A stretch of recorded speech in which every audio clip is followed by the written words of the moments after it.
بسم اللہ الرحمن الرحیم۔ آپ حضرات کو معلوم ہے کہ غزہ میں اس وقت جو حالات چل رہے ہیں، جو اسرائیل کی طرف سے ظلم اور بربریت کا بازار گرم ہے، وہ کسی بھی شخص سے مخفی نہیں ہے۔ ساری دنیا جانتی ہے ان کے حالات کو۔ میری طرف سے اس بات پر بات کرنے سے تاخیر اس وجہ سے ہو رہی ہے کیونکہ میں بائک سے گر گیا تھا اور تقریباً 1.5 ہفتے سے زیادہ ہو گئے۔ میں الحمدللہ صحت مند ہو چکا ہوں اور سب سے پہلے میں نے کہا کہ میں اپنی ویڈیو ریکارڈ کروں۔ دیکھیں، دو چیزیں ہیں جس میں ہمیں اپنے کانسیپٹ کو کلیئر کرنا بہت ضروری ہے۔ پہلی بات تو یہ کہ ہم تھوڑا ہسٹری کی طرف جاتے ہیں تاکہ آپ کو پتہ چلے کہ اس پوری جنگ میں اسرائیل ظالم ہے اور فلسطین مظلوم ہے، کیونکہ ریسنٹلی ابھی جو واقعہ ہوا جس میں فلسطینیوں کی طرف سے ایک تنظیم کی طرف سے حملہ ہوتا ہے اسرائیل پر، جس میں بہت ساری عورتیں بچے ان کے دعویٰ کیا جاتا ہے کہ وہ ہلاک ہوئے ہیں، اور پھر پورا یورپ متحد ہو کر، امریکہ متحد ہو کر احتجاج کرنے لگتے ہیں۔ بات یہ ہے کہ ہم ٹھیک ہے، ہم تو قاطعاً اس کے قائل نہیں ہیں کہ عورتوں اور بچوں کو نشانہ بنایا جائے لڑائی کے جنگ میں، لیکن یہ سلسلہ شروع کہاں سے ہوتا ہے؟ جب بھی اس طرح کا کوئی سلسلہ ہوتا ہے تو عربی کی ایک مشہور کہاوت ہے، البادی الازلم، کہ جو پہل کرنے والا ہوتا ہے نا وہ بڑا ظالم ہوتا ہے، اصل ظالم وہ ہوتا ہے۔ یہاں حالات یہاں تک پہنچائے، فلسطینیوں کو یہاں تک پہنچایا کس نے؟ تو آپ اگر ایک طرف احتجاج کر رہے ہیں تو آپ دوسری طرف بھی تو احتجاج کریں۔ آپ حضرات کو معلوم ہے، اگر ہم 125 سال پیچھے جاتے ہیں تو جب دوسری جنگ عظیم کے خاتمہ قائم تھا، یہودیوں نے اس وقت مطالبہ کیا برطانیہ سے کہ ہمیں فلسطین میں ایک الگ ریاست چاہیے۔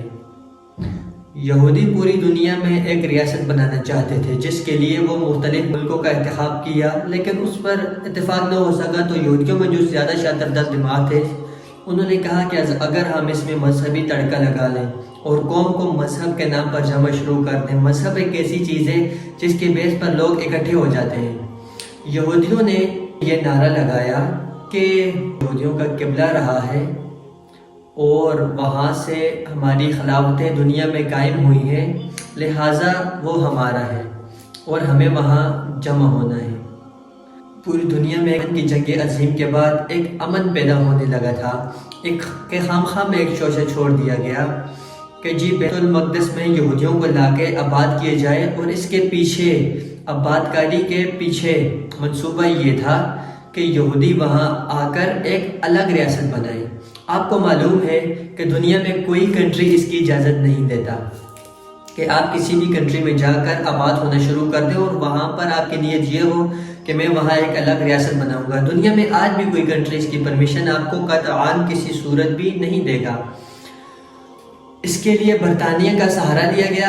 1917 میں برطانیہ نے اعلان کیا کہ جی ہم یہودیوں کو فلسطین میں آباد کریں گے۔ دنیا میں بڑا شور شرابہ ہوا اس پہ کہ یہ کیا ہو رہا ہے۔ برطانیہ نے یہ یقین دہانی کرائی کہ فلسطینیوں کے جو حقوق ہیں، ان کا جو حق خود مختاری ہے، اس سے بالکل بھی متاثر نہیں ہوگا، جو کہ حقیقت میں بہت بڑا جھوٹ بولا گیا دنیا کے سامنے۔ بالآخر یہودی آباد ہونے لگے اور دنیا سے 33% یہودی چند سالوں میں، تقریباً 10-15 سال کے عرصے میں پوری دنیا سے سمٹ کر فلسطین میں اکٹھے ہو گئے، اور وہاں پر سولشیں ہونے لگی، اور فلسطینیوں کو پتہ چل گیا کہ یہ جو آباد ہو رہے ہیں ان کا مقصد یہاں ہماری حق خود مختاری کو چھین کر اور اپنی ایک ریاست قائم کرنا ہے۔ جھگڑے شروع ہو گئے۔ جب 45 میں دوسری جنگ عظیم کا خاتمہ ہوا، برطانیہ کمزور ہو چکا تھا اور برطانیہ یہودیوں کو اس طرح سے سپورٹ نہیں کر سکتا تھا۔ اقوام متحدہ بیچ میں کودی ہے اور اقوام متحدہ نے کچھ سفارشات پیش کی، جن میں ایک اہم سفارش یہ تھی کہ یہ پورا علاقہ یونائٹڈ نیشن کے حوالے کر دیا جائے، اور دوسری سفارش یہ تھی کہ اس کو تقسیم کیا جائے یہودیوں اور فلسطینیوں کے بیچ میں، کیونکہ مسلسل حالات خراب ہو رہے تھے، بارڈر پہ کشیدگی بڑھ رہی تھی۔ مصر، اردن، لبنان اور شام مل کے لڑتے ہیں یہودیوں سے، اسرائیل سے، لیکن بجائے فائدہ ہونے کے اسرائیل اور زیادہ مضبوط ہو گیا، اور اس کو فلسطین میں موجود جو عرب تھے ان کے گاؤں تباہ کرنے کا موقع مل گیا۔ اس نے فضائی میں بمباری کر کے سینکڑوں گاؤں اس فلسطین میں تباہ کر دیے اور لاکھوں عربوں کو ہجرت پہ مجبور کیا گیا، ہزاروں شہید ہو گئے اور عربوں کی آبادی ان علاقوں میں جو اسرائیل کے کنٹرول میں تھی وہ سمٹ کر چند ہزاروں تک رہ گئی۔ یعنی اس جنگ میں بجائے فلسطینیوں کو فائدہ ہونے کے الٹا نقصان ہو گیا اور 80% علاقے پہ اسرائیل کا کنٹرول ہو گیا جو کہ 100% غاصبانہ تھا۔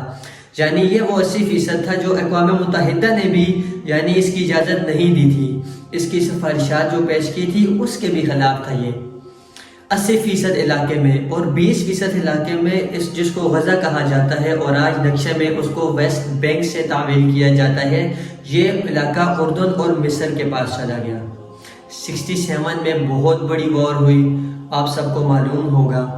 اس وار میں اسرائیل کی پوزیشن بہت زیادہ مضبوط تھی، مکمل امریکہ نے اسرائیل کو سپورٹ کیا، جو سپورٹنگ بالکل غلط تھی، بین الاقوامی قانون کے خلاف، یونائٹڈ نیشن کے لاء کے خلاف، اسلحہ دیا اور بالآخر اس جنگ میں بجائے فلسطینیوں کی مدد ہونے کے مصر کے بھی بہت سارے علاقے اور شام کے بھی بہت سارے علاقے اسرائیل کے کنٹرول میں چلے گئے، اور اسرائیل اور مصر کے بھی اسرائیل نے مصر کے بہت سارے علاقے اپنے قبضے میں لے لیے۔ اس کے بعد 73 میں دوبارہ جنگ ہوتی ہے۔ اس سے پہلے 56 میں بھی ایک جنگ ہوئی جس میں برطانیہ اور فرانس نے مل کر اسرائیل کی مدد کی اور محض اس پر قبضہ کیا۔ سوویت یونین کی دھمکی کے بعد یہ لوگ پھر پیچھے ہٹے ہیں۔ آپ اس پورے ان جنگوں میں آپ دیکھ سکتے ہیں کہ کس طرح برطانیہ، فرانس، امریکہ اس غاصب اسرائیل کا ساتھ دیتا رہا ہے، جس کا ساتھ دینے کا اسلام کو تو آپ ایک طرف رکھیں، بین الاقوامی قانون کی بھی دھجیاں اڑائی گئی اور یونائٹڈ نیشن کے لاء کے مطابق بھی کوئی تک ہی نہیں بنتا اس کا۔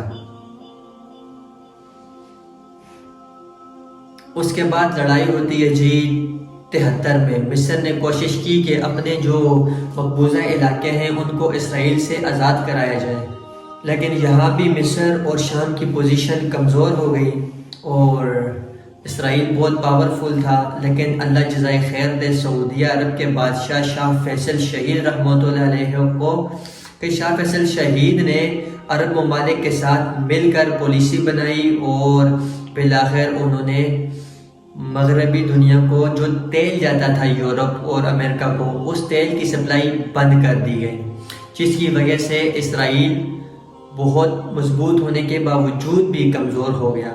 اسرائیل مضبوط تھا امریکہ کی وجہ سے اور مغربی طاقتوں کی وجہ سے۔ اسرائیل کمزور ہوئے اور امریکہ بیچ میں کودا اور اس نے مذاکرات کروائے۔ اس کے بعد پھر فلسطینی نہتے ہو گئے اور یہودیوں کے رحم و کرم پہ ہو گئے۔ نتیجہ یہ نکلا کہ جو غزہ کا علاقہ تھا اس کو دوبارہ سے اسرائیل نے اس پر پورا کنٹرول حاصل کر لیا، اور جو کچھ وہاں ہوتا رہا اس کی نیوز آپ پرانی خبریں اٹھائیں، پرانے اخبار اٹھائیں تو آپ کو پتہ چلے گا کہ وہ نیوز تھی جو بہت کم آ رہی تھی ہماری طرف۔ اس میں بھی جو ظلم اور بربریت دکھائے جا رہے تھے اس میں بھی انسان کے رونگٹے کھڑے ہو گئے تھے، وہ ظلم ہی کافی تھا۔ 2005 میں پھر فلسطینیوں کی مختلف تنظیموں کی طرف سے حملوں کی وجہ سے غزہ سے اسرائیل کو اپنی فوجیں نکالنی پڑی اور غزہ کو آزادی ملی۔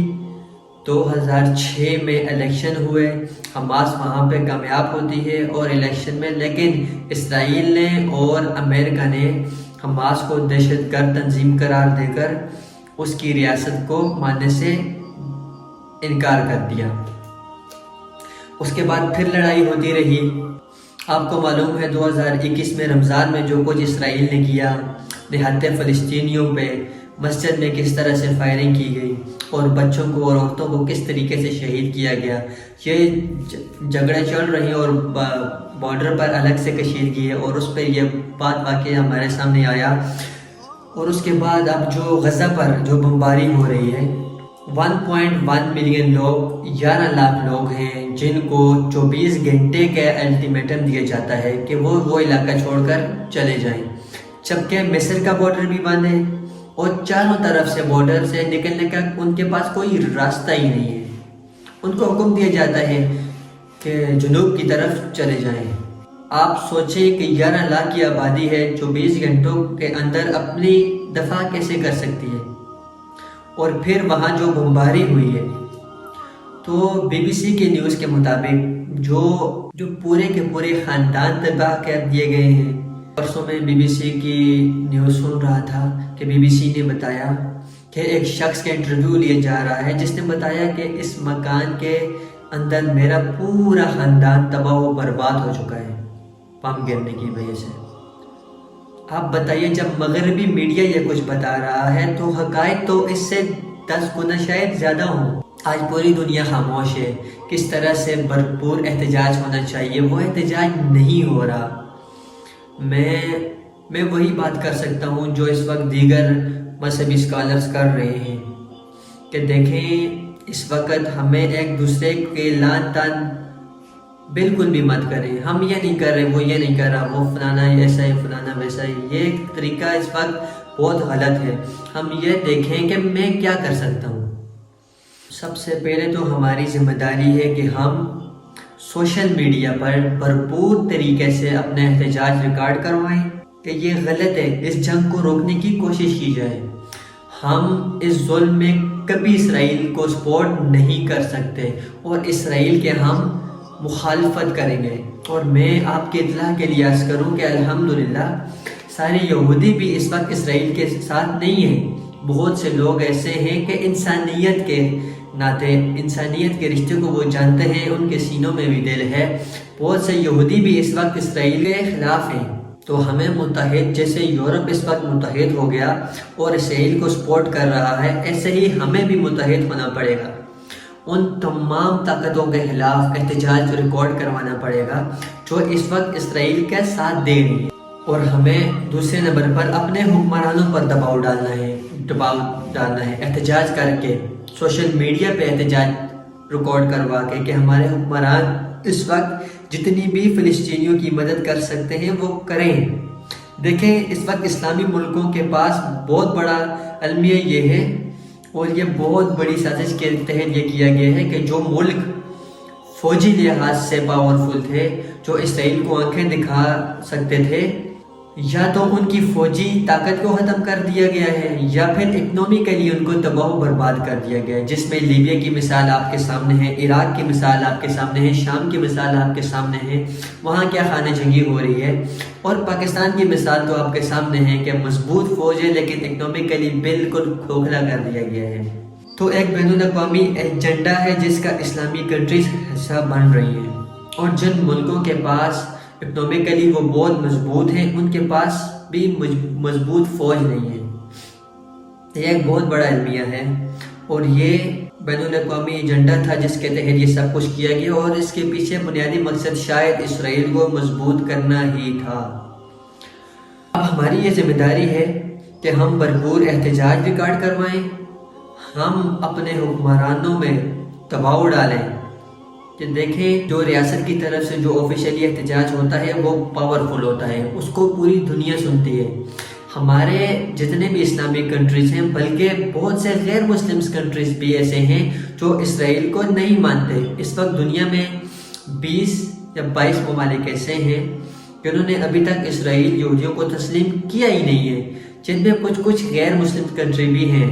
تو ہم اگر متحد ہو کر آواز اٹھائیں گے تو حکمران تو جو کریں گے وہ کریں گے، لیکن ہم حکمرانوں کو احتجاج کر کے مجبور کرنے کی کوشش تو کر سکتے ہیں، مجبور نہ بھی کر سکیں۔ کل قیامت کے دن ہم اللہ سے یہ کہہ سکتے ہیں کہ اے اللہ، ہم نے فلسطینی بھائیوں کے لیے سوشل میڈیا یا پرامن احتجاج کر کے، جلوس نکال کے، ہر طرح سے جو ہمارے بس میں تھا، جو جمہوری طرز حکومت نے جو بھی طریقے اختیار کرنا تھا ہمارے پاس میں ہے، جو ہماری طاقت میں ہے۔ دیکھیں، کینیڈا اور UK میں بھی آپ احتجاج ریکارڈ کروا سکتے ہیں۔ پرامن احتجاج کروانا پوری دنیا میں ہی آپ کا حق ہے۔ میں سمجھتا ہوں بہت سے غیر مسلم بھی آپ کا ساتھ دیں گے اس میں۔ تو کم از کم اس سے فلسطینی بھائیوں کو جو غزہ میں بمباری کا شکار ہیں، ان کو یہ تسلی تو ہوگی کہ کوئی ہمارے غم میں رونے والا ہے۔ مظلوم کے لیے یہ تسلی بھی بہت زیادہ کافی ہوتی ہے۔ اب آپ لوگ سوچ رہے ہوں گے کہ نہ ہم احتجاج ریکارڈ کروا سکتے ہیں اور نہ ہی ہم ان تک مدد کسی طریقے سے پہنچا سکتے ہیں، تو ہم کیا کریں؟ میں آپ کو سمپل سی ایک بات بتاتا ہوں۔ یہ جو کوکا کولا کی بوتل ہے یہ اسرائیل کی ہے اور یہ تقریباً 180 روپے میں آتی ہے۔ اب آپ بولیں گے کہ ہمیں اس کا بائیکاٹ کرنے سے کس طرح فلسطینیوں کی مدد ہو سکتی ہے؟ دیکھیں، وہ ہمارے وہاں پر مظلوم بھائیوں کی جانیں لے رہے ہیں، ان کے اوپر گولیاں برسا رہے ہیں۔ اس ایک بوتل سے کم از کم ایک گولی ان کو پہنچتی ہے، اور میں کیوں دکان پہ جا کر 180 روپے دوں اسرائیل کو کہ وہ میرے فلسطینی بھائیوں کے لیے گولی خریدیں؟ تو سب سے پہلے تو آپ نے ان کا بائیکاٹ کرنا ہے۔ یہ آپ لوگ سوچ رہے ہوں گے کہ آپ نے تو لے لی، یہ میرے پاس پرانی تھی اور ابھی میں نے اس کو پینا نہیں ہے، ابھی میں آپ کو دکھاتا ہوں کہ میں اس کے ساتھ کیا کروں گا، مگر آپ کم از کم اس کا بائیکاٹ کریں۔ اور آج کے لیے صرف اتنا ہی، ملتے ہیں نیکسٹ ویڈیو میں، تب تک کے لیے اللہ حافظ۔